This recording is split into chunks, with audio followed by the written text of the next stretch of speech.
Welcome back, everybody. It's your boy Cuauhtemoc here, man. I'm gonna talk about Liga MX. I'm back with these videos. Club America, let's get into it. Club America, my America beat Santos 3-0. 3-0. And I'm gonna say this right now. America cruised to the 3-0. Unfortunately, Cáceres, Maximin, and Zúñiga got hurt in the game. But later we know that Maximin and Cáceres are better. But Zúñiga got the worst part of it. I think he's gonna be out for two months. Hamstring injury is gonna look terrible when he was just in form. America wins 3-0. Cervantes golazo. Buffalo comes in for the injured Zúñiga, gets the goal. And Brian Rodriguez. Okay. I want to talk about. Let me get some stuff out the way. Get some stuff out the way. Brian Rodriguez, in my opinion, should be starting over Maximin if Maximin is not playing the 10. If we all thought that Maximin was gonna play the 10, right? We all thought Maximin was gonna play the 10 and have Rodriguez and Sendejas. It hasn't been like that. It has not been like that. Eric Sanchez has been playing in that 10-ish spot. It's been 43-ish, but he's like that 8, rounding out the 10. He's been playing in that spot. And when Fidalgo comes back, it's gonna be Sanchez, Fidalgo, and then Cervantes or Reyes or Jonathan. And on that right side, he seems to favor Maximin, but right now Rodriguez is doing the job. I don't see why take out Rodriguez while he's in form. He starts with the national team. He should have some say in starting here too, in my opinion. In my honest opinion. America now sits in second place behind Toluca, a Toluca team who looked amazing again. But America needs to understand this. They need to keep this form up, because the second they stumble a little bit, there's teams right under them. Cruz Azul, Tigres, even Chivas, who are playing better. We need to understand this. This Liga is up for the grabs. And America is playing great right now, but it has to be consistent. It has to be consistent and has to be great. They play good against Santos. They give them a break off. Hopefully some players come back better. Fidalgo, Henry, Martin. We just gotta keep moving forward. I'm gonna go through the games quickly. Necaxa and Pachuca. Pachuca wins 1-0. Goal from Quiñones. Necaxa again. Gago is looking like he's slow. Gago slowly, surely edging himself out of the Liga MX once again. Not by his own choice, by getting fired. I think he's next. I called Berizzo getting fired the first time. I think right now, guys, I'm calling right now. Gago, within the next 3 games, if not sooner, will get the boot if he doesn't win games. We'll get the boot. I called it Berizzo, and I'm calling it now with him. Mazatlan beat San Luis 2-1. Jordan Sierra and Colula in the 96th minute beat San Luis. San Luis lose again. San Luis is just up and down team. It's creepy. Atlas, Juarez. Atlas with the 3-1 W. Durovic, Gonzalez, and Barbosa scores. Tupiñan scores for Juarez again. Juarez again. Atlas slowly but surely crawling up. Querétaro beats Puebla 3-1. 2 goals from the youngster Avila. 1 from Lucas Rodriguez. Marin gets the 1 for Puebla. The Liga MX, man, as the top, has the best teams, I think, in this region of the world. The bottom half is just as crazy. The whole play-in thing, in my opinion, is just promotes mediocreness, it just promotes bad ownership and bad teams to keep playing bad. That's what I think. But that being said, Querétaro was last place, genuinely last place, and now with this win, they go up to what? Now 2 points away from Pumas and Chivas, who have 13 points. That's crazy.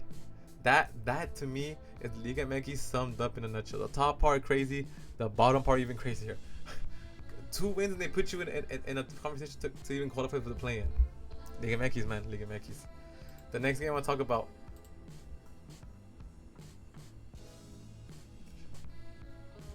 The next game I want to talk about, man. Toluca versus Leon.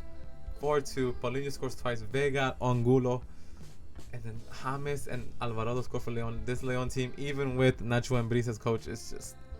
it's the first game. First game on, you can't say anything else besides the fact that they're trying.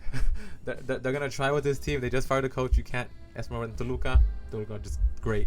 Toluca just playing good. Everywhere they go, they're winning games. Tigres and Cruz Azul. The 98th minute, Sepulveda penalty. Tigres, I think Tigres could have scored more than one. they escaped the opportunity. Pizarro again is just not getting.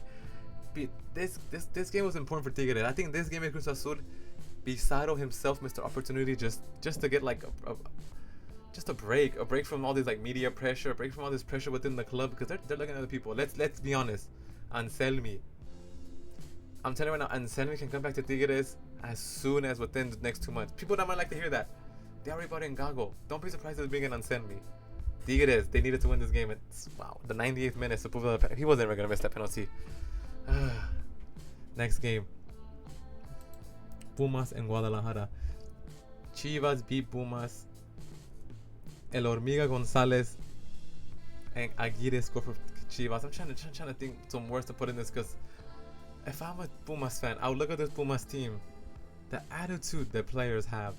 Efrain Juarez vetando la madre a todos, telling one que chinga su madre los árbitros, la federación, bro, everybody acting like honestly like a little kid almost. And I'll be the first one to say it. I'm all for aggressiveness, that mentality to go forward, luchar, but win games, my boy. And if I'm a Pumas fan, I'm looking at my coach who's in the stands for this game. The next game is the Rayados. They might lose against the Rayados as well without their coach on the sideline. And then you hear the players before the game talk about, well, we want to play like this. As long as they're talking about Pumas, it's okay. Excuse me? Yo, this is good about Pumas. I don't understand. And I want to understand, Pumas fans, what do you guys think about this? Is this attitude an improvement? Or is this just like maybe like a cover or like a curtain over like the bad football they're doing? And it's poor football. Chivas dominated for the whole game. And the last game I want to talk about, man, Tijuana Monterrey 2-2. This Monterrey team slowly but surely losing the edge. They were doing so good, and now the American kind of just lowered their self-esteem a little more. They get a point from this. They were winning. They were winning. Berterame scores twice. Boya Preciado. But then they just didn't get what they deserved. Monterrey were first place 2 weeks ago. Now they're in third. This Liga MX, man, is beautiful. Only 5 points separate the first and the fifth place team. That's amazing to me. That to me is amazing, and that's the Liga MX in a nutshell. I think I want to talk about, man, los convocados para la selección mexicana. There's been a lot of talk about how there's so many Americanistas on there. Yada, yada, yada. I'll be the first one to say it. Kevin Alvarez and Gutierrez should not be on that list. They're on that list only because Aguirre wants them there. But now it looks like America once again owns Selección Mexicana, Televisa, this and that. But I'll be the first one to say it. Neither Gutierrez and Alvarez deserve to be on that list. But that does not mean that they don't get the chance like everybody else does. And I think Aguirre from now on will understand that everybody from now on to the World Cup will get at least 2 games. And they happen to play for America, and I'm excited, baby. I'm excited when I see Malagón, Reyes, Alvarez, Sanchez, Gutierrez. Who else? I forgot who else. Ramon Juarez, all playing in the Estadio Akron, wearing that Mexico jersey, baby. It's gonna be wonderful to see all those Chivas fans cheering them on. Woo! 2 chef's kiss. On that note, Papa, it's been Cuauhtémoc, baby. Peace.